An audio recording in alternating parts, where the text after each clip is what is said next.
Shalom Uvrachá. Nossa Parashá nos conta sobre Pinchas. E o conteúdo da Parashá, a mensagem principal da Parashá, é que Pinchas, ele arriscou a própria vida para salvar o nosso povo. E o que aconteceu lá era comparado à situação do bezerro de ouro. Quando no começo, quando o povo de Israel saiu do Egito, receberam a Torá, e 40 dias depois já foram fazer idolatria. Deus me livre. Então, na hora do bezerro de ouro, o que aconteceu? Moshe Rabbeinu, ele falou: olha, se a gente não para isso, o nosso povo termina. Porque o povo vive de milagres. Se a gente faz idolatria, os milagres param. A comida caía do céu, a água acompanhava a gente, as roupas cresciam com o corpo. Tudo lá era milagre. As nuvens protegiam a gente dos choques térmicos que tinha no deserto. Vamos fazer idolatria, os milagres vão parar, acabou. Gente, morre o povo inteiro. Então Moshe Rabbeinu naquela ocasião falou para a tribo de Levi: olha, quem está a favor de Hashem, quem está a favor de Deus, vem comigo, me ajuda a parar essa idolatria.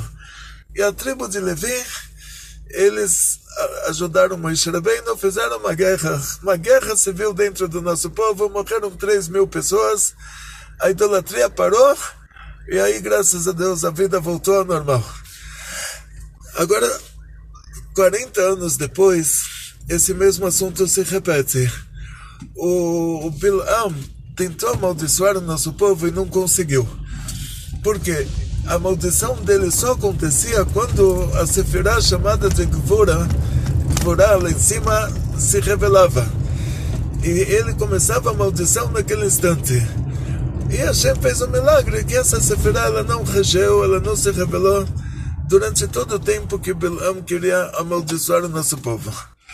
Então, o Bilam entendeu que se a Gvorá não se revela, sendo que a Gvorá ela contém a Chesed, então a Chesed não vai ser contida, a Chesed vai descer, a Sefirá chamada de bondade, ela lá em cima é amor a Deus, aqui embaixo é amor ao próximo. Mas aí ela vai descer até o fundo do abismo, porque não tem a Gvorá para conter ela. Então ela vai se tornar o amor pela idolatria, o amor pela mulher proibida. Então Bilam deu esse conselho para Balak de fazer um exército de meninas, de jovens mulheres, não importa, solteiras, casadas. O importante é que ela estivesse dentro dos padrões de beleza da época. E recrutaram todas as mulheres, e a idolatria deles era o Baal Peor. O Baal Peor é um deus que o serviço dele é fazer o que você faz no banheiro, fazer em cima dele. Fazer um cocôzinho, um xixizinho em cima da estátua. Demonstrando que se até você fazer número 1, número 2 em cima do seu deus, isso é uma boa ação, é uma coisa boa, quanto mais se você fizer qualquer coisa que você tem vontade de fazer. Então, eu imagino que na Índia deve ter coisas parecidas com isso, não deve chegar a isso, mas tudo que tinha de idolatria antiga ainda sobrou uma amostra grátis na Índia. Em algum lugar lá você vai encontrar uma coisa dessas. Então, assim, faça tudo o que você tem vontade. Começa por isso que você já acordou de manhã, você vai fazer um xixizinho, um cocôzinho, faz em cima do seu Deus, para mostrar que o dia inteiro você vai fazer o que você quer, a hora que você quiser, sem limites. Então, imagina que idolatria é essa. Eu não digo que idolatria é idolatria, até se a idolatria falar para você se comportar certo, idolatria é proibida de qualquer maneira. Mas essa idolatria é assim, é mais atraente do que outras, vamos dizer. Qualquer pessoa vai querer, olha, pode fazer tudo e depois vai para o céu. Faz tudo o que quer nesse mundo, depois vai para o paraíso. Imagina uma coisa dessas.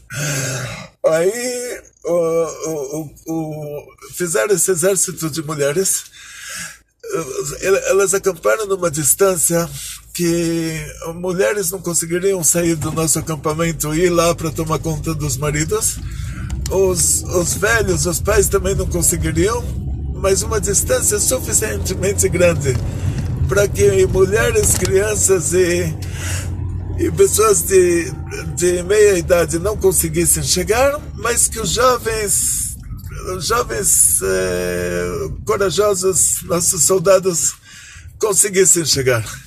E fizeram lá o festival de Woodstock, e eu não sei, não estava lá para ver se elas estavam com roupas, sem roupas, que tipo de roupas, mas o que a gente recebeu de notícias é que os jovens judeus chegaram lá e se apaixonaram.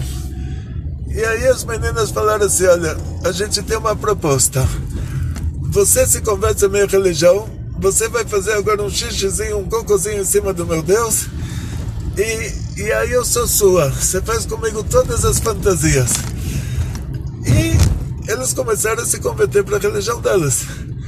Aí nós voltamos para o assunto dos espiões, quando o nosso povo saiu do Egito, e Hashem fez no Egito 10 pragas, e abriu o mar, e fechou o mar, e a comida caiu do céu, e a água nos acompanhou, a roupa cresceu com o corpo, e as nuvens nos protegeram, e o povo falou que quer mandar espiões para ver se a terra prometida ela é coisa boa ou não. Moshe mandou os espiões, 10 espiões dos 12, eles tinham uma opinião própria.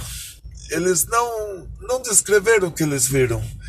Eles deram opinião, eles falaram, olha, tem lá gigantes que são mais fortes do que Deus. Porque Hashem mandou um dilúvio, e esse pessoal, eles são filhos de um gigante que não morreu no dilúvio. Então, olha, nem Deus conseguiu resolver o problema deles, com eles. E por que eles fizeram isso? Por que eles amedrontaram o povo? Porque eles falaram para o povo, olha, no Egito Deus tinha mais força do que os egípcios, mas com esses povos de Canaã, eles são mais fortes do que Deus. Por que eles falaram isso? Porque eles achavam, eles tinham opinião própria, eles achavam que o nosso povo não estava preparado para entrar na terra prometida e que precisava estudar a Torá 40 anos no deserto. Já tinham recebido a Torá e eles pensaram assim, olha, a gente vai estudar muito a Torá, só Torá, e quando a gente entrar na terra prometida vamos ser pessoas muito religiosas, assim vamos ter estrutura bem montada. E esse caso das meninas de Midian foi a prova de que eles estavam errados, porque depois de 40 anos estudando Torá, a primeira menina que falou para ele, se você se converte para a minha religião, eu durmo com você, ele já se converteu para a religião dela. E antes isso não aconteceria, no comecinho, quando saíram do Egito, isso não aconteceria, porque a pessoa que de vez em quando a pessoa sabe menos Torá, mas ele tem um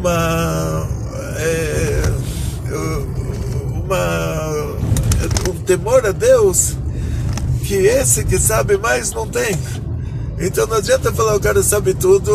Os padres na Idade Média sabiam Gemara, discutiam com os rabinos em praça pública na frente do rei e da rainha. Eles tinham um professor particular de Gemara. Adiantou alguma coisa, continuaram rezando para a estátua ou rezando para uma trindade, dependendo qual ramificação do cristianismo eles eram. De qualquer maneira, o Rambam ele possui que cristianismo é idolatria. Então adiantou eles saberem tanta Torá. Então o erro dos espiões tinha sido também que eles achavam que o objetivo justifica os meios. E pela Torá é proibido fazer isso. Tipo, você roubar dinheiro para dar para tzedakah é proibido. Quer dizer, o objetivo final, que é a tzedakah, não justifica os meios. Então a pessoa não pode roubar para dar o dinheiro para tzedakah. Isso não é considerado uma tzedakah. Por isso, os meraglim, eles transgrediram essas duas coisas. Eles acharam que falando uma mentirona, eles fariam com que o povo estudasse mais Torá. Tipo aqueles rabinos assim que colocam todo mundo no inferno, né? que ele fala assim, olha, Gewalt, qualquer coisa já vai para o inferno. Tipo, o inferno dele, ele tem lá direitos autorais, ele tem a chave, ele é o inferno dele. Tem lá Rabinos Israel, isso aqui no Brasil, graças a Deus, não vê, mas lá em Israel, estava uma vez numa palestra, Rabino estava vestido de Yemenita, com um peote, com um chapéu daqueles da Arábia Saudita, com aquela túnica bem árabe, assim, bem roupa bem tradicional, tipo para mostrar que ele é muito religioso, mas colocou todo mundo no inferno, assim, estava cuspindo fogo. Isso a gente já conhece de outras religiões também, que eles usam essa técnica, tipo, você não tem o que oferecer, então amedronta a pessoa. O ladrão chega a bordo de uma pessoa. Se ele tivesse uma mercadoria para vender, ele não precisaria mostrar o revólver. Ele só mostra o revólver porque ele não tem o que oferecer. Ele quer o seu dinheiro e não tem o que dar em troca, então ele ameaça. Então essas pessoas que usam essa técnica de ameaçar, quer dizer que eles não têm conteúdo para se vender. Então eles falam, se você não acreditar no que eu estou te falando, então você vai para o inferno. É tipo o dinheiro ou a vida, né? Então, no caso, vamos voltar aqui, não escorregar muito para fora do assunto. Os Meraglim, os espiões, eles tinham falado para o povo, então olha, colocaram medo no povo, falaram, vocês vão entrar em Israel, vocês vão morrer. E fica no deserto, fica estudando a Torá, aqui está tudo bom, a comida cai do céu, a roupa cresce com o corpo, as nuvens nos protegem do choque térmico, e está tudo em ordem. A prova que eles estavam errados é que 40 anos depois, aqueles jovens judeus que estudaram a Torá a vida inteira, as meninas do Midian falaram para eles se converterem à religião delas. E aí elas dormem com eles. A primeira menina que propôs isso para eles já trocaram de religião. Então, começou uma moda. O presidente da tribo de Shimon, que era o Zimri Ben Salo, ele deu o exemplo, ele mudou de religião lá para o Baal Peor, trouxe para a tenda dele a Cosbi Batsur, que era a princesa de Midian, e que também estava lá os medianitas, de tanto ódio que eles tinham por nós, eles prostituíram até as princesas. E ele passa na frente de Moshe Rabbeinu, Zimri Ben Salo, e ele fala para Moshe, olha, se essa minha mulher aqui que é de Midian, se ela é proibida para mim, a sua esposa também é de Midian, então a Tzipora também vai ser proibida para você. Se a Tzipora é permitida para você, então a Cosme também é permitida para mim. O que ele esqueceu de falar é que o Itró e a Tzipora, eles se converteram ao judaísmo. E aqui é o caso contrário. Aqui Deus me livre, aqui é o caso que para ele se unir a ela, ele tinha que se converter ao Baal Peor. Então, quer dizer, é o bezerro de ouro agora, com uma proposta muito, uma tentação muito grande. Imagina assim, as pessoas que fizeram o bezerro de ouro, se eles tivessem uma coisa dessas na mão, falassem, olha, você vem aqui, você reza para a estátua, você ganha uma mulher. Então não importa a sua idade, temos meninas aqui de 18 anos, não importa se você tem 70 anos, você reza aqui para o bezerro de ouro, você ganha uma mulher de presente. É isso que elas fizeram.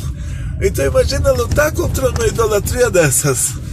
Eu nunca estive na Índia ainda, né? Ainda não estive na Índia, eu não sei se lá tem coisas assim, mas olha a proposta da idolatria deles.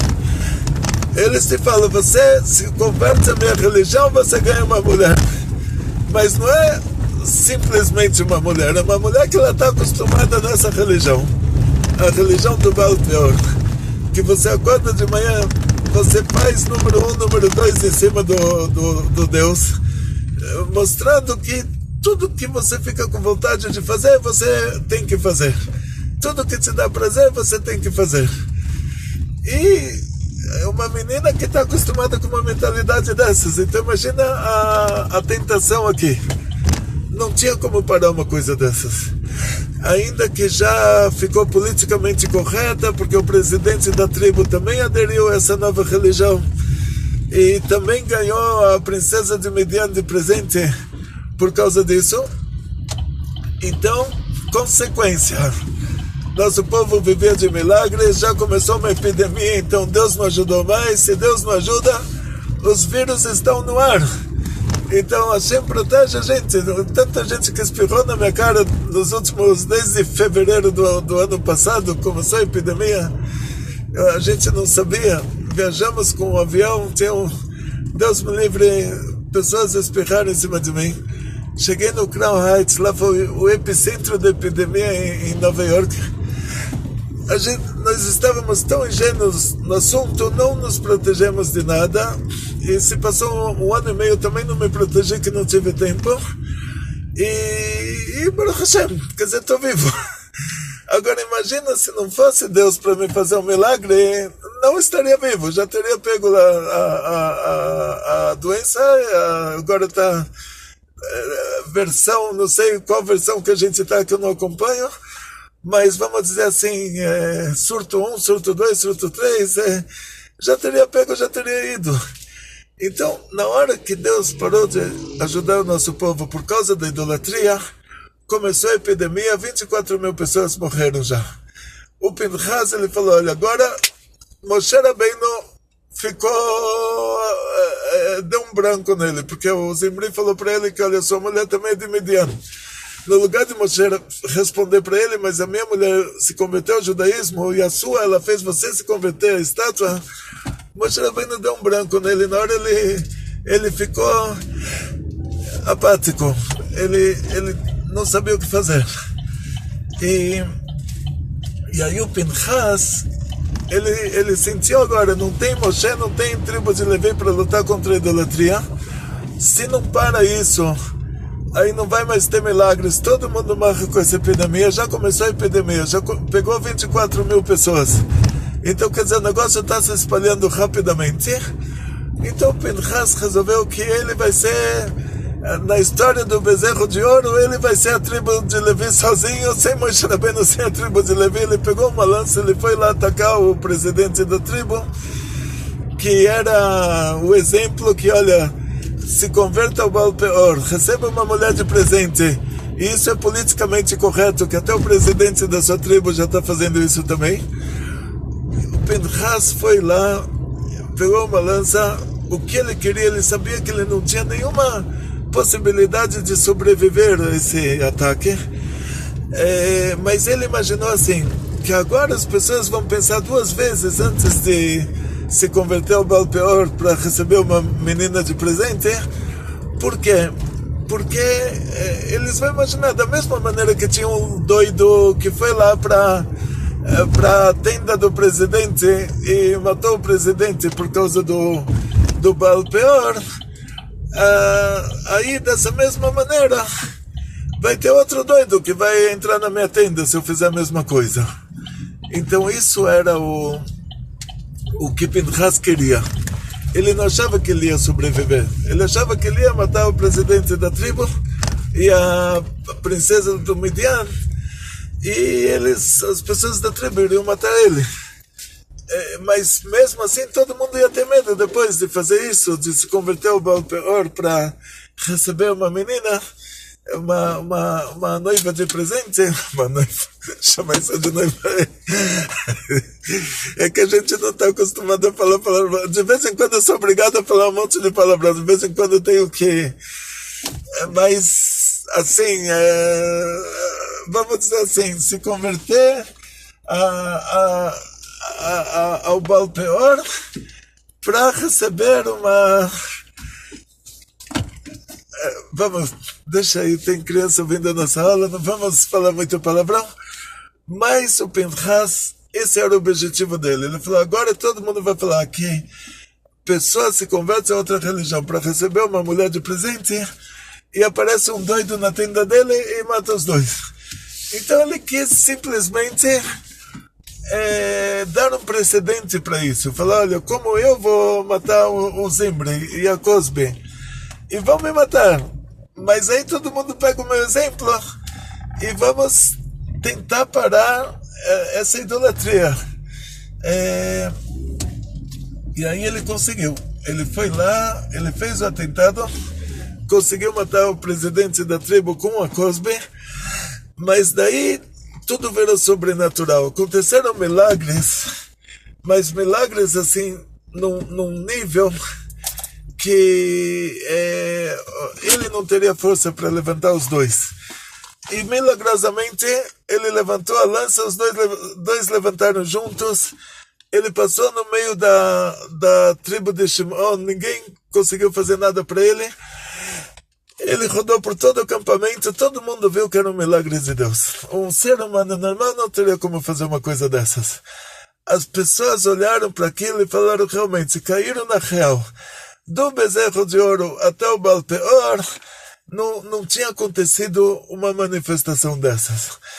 Então, ele conseguiu parar essa moda e Hashem deu de presente para ele que toda regra na Torá, para que alguma coisa saia da regra, a própria Torá tem que trazer a exceção, e ele ganhou de Hashem um presente que ele se tornou exceção de regra em relação a Kohanim.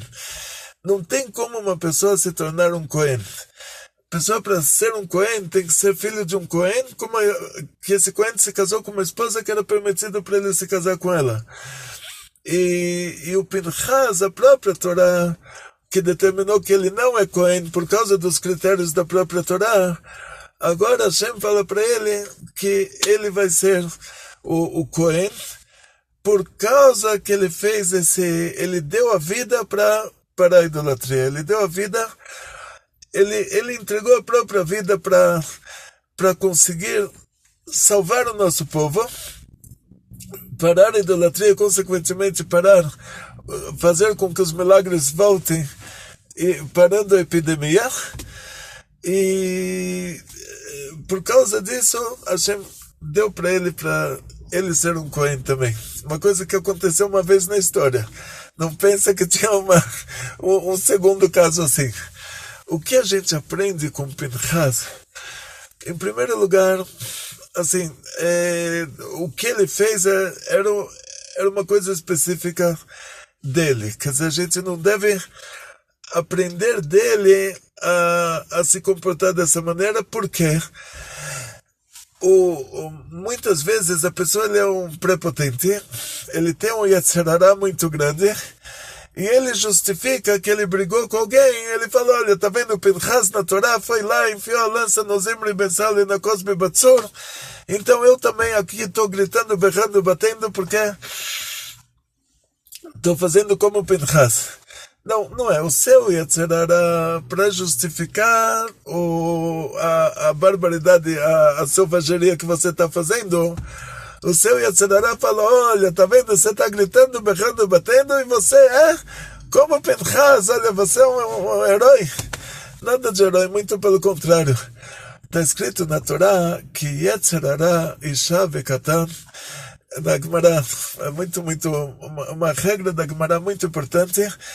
Tanto o Yetzer Hara, quanto a esposa, quanto os filhos, você tem que, mesmo que às vezes tem que distanciar eles, para que eles não façam uma coisa errada, ou seja, tem que dar uma bronca, mas você distancia com a mão esquerda, que é a mão fraca. Tipo, você dá bronca na criança com a mão fraca, e junto com isso você aproxima ele com a mão forte, que é a mão direita. Assim diz a Gemara.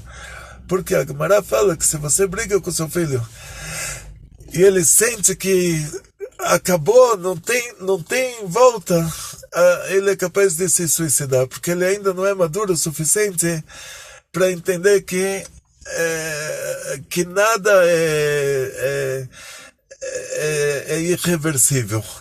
Ele não é maduro o suficiente. A mulher é a mesma coisa, a natureza feminina. A mulher, se o marido briga com ela de maneira irreversível, ela também, Deus me livre, como a criança, ela também surta. Porque na natureza feminina não tem essa estrutura como tem na natureza masculina, de saber que sempre dá para reverter de um jeito ou do outro dá para reverter alguma coisa. E o Yetzer Hara também. Se a pessoa mata o mau instinto dele, no fim ele não vai fazer nenhuma coisa boa, porque ele vai ficar deprimido, não vai ter vontade, não vai ter motivação para fazer nada. Então, não pode ser obcecado por comer, beber, dormir, ou coisas assim. Mas ele tem que comer certo, tem que manter uma vida saudável. E se a pessoa mata o Yetzer Hara, tipo, ele não come mais. Então, isso diz a Gemara, e por causa disso, o Pinchas, ele é exceção de regra, tanto em relação ao fato de ele ter se tornado Cohen, quanto em relação à atitude que ele tomou. Mas o que a gente pode sim aprender dele é não fazer exatamente o que ele fez, do jeito que ele fez, porque também não tem necessidade, a gente não está naquela situação que eles estavam nem na época do bezerro de ouro, nem na época das meninas do Midian. Ou seja, era uma situação que não é a nossa situação, a gente vive num mundo de ignorantes, todo mundo que faz idolatria faz por ignorância. O próprio Tosfot, ele fala que todos os povos do mundo que vivem fora da terra de Israel, eles fazem idolatria porque os pais também faziam. Eles continuam a tradição social dos pais. Ou seja, hoje em dia, se você vê a pessoa fazendo coisa errada, você tem que aproximar a pessoa com muito amor e carinho, explicar, ensinar. E como se fala, agora me foge a palavra em português, o foco da nossa geração é ajudar as pessoas, aproximar as pessoas, fazer coisas boas. O que a gente aprende do Pinchas é que ele deu a vida pelo ideal. Então a gente aplica essa regra do Pinchas a coisa boa. Assim, se até para fazer uma coisa dessas a pessoa está disposta a dar vida, quanto mais para fazer uma coisa boa que a pessoa tem que estar disposta a dar vida. Ou seja, quanto mais para ensinar alguém Torá. Ou seja, se até para parar uma moda de idolatria a pessoa estava disposta a dar a vida, quanto mais para ensinar alguém o que é certo, que a gente tem que dar a vida pelo ideal. Atzlacha, Briut, Panasá Bechefa, muito sucesso, muita saúde, muito dinheiro, muitas felicidades, muito de tudo de bom. Chegamos agora no nosso Centro da Cultura Judaica, como vocês podem ver já, e daqui a pouco nossa aula vai pro ar. Tem aqui o cão de guarda, tem aqui o nosso Hillel Tzadik, ontem estava consertando as paredes o dia inteiro. Ah, sim. Aqui tem muito trabalho, como a gente sempre diz, né? Ainda está crescendo, como a gente sempre diz, o Beit HaMikdash. Olha, o nosso cantinho judaico. O nosso cantinho judaico. Então, Atzlacha, Briut, Panasá Bechefa. E muita alegria. Vekol Tov.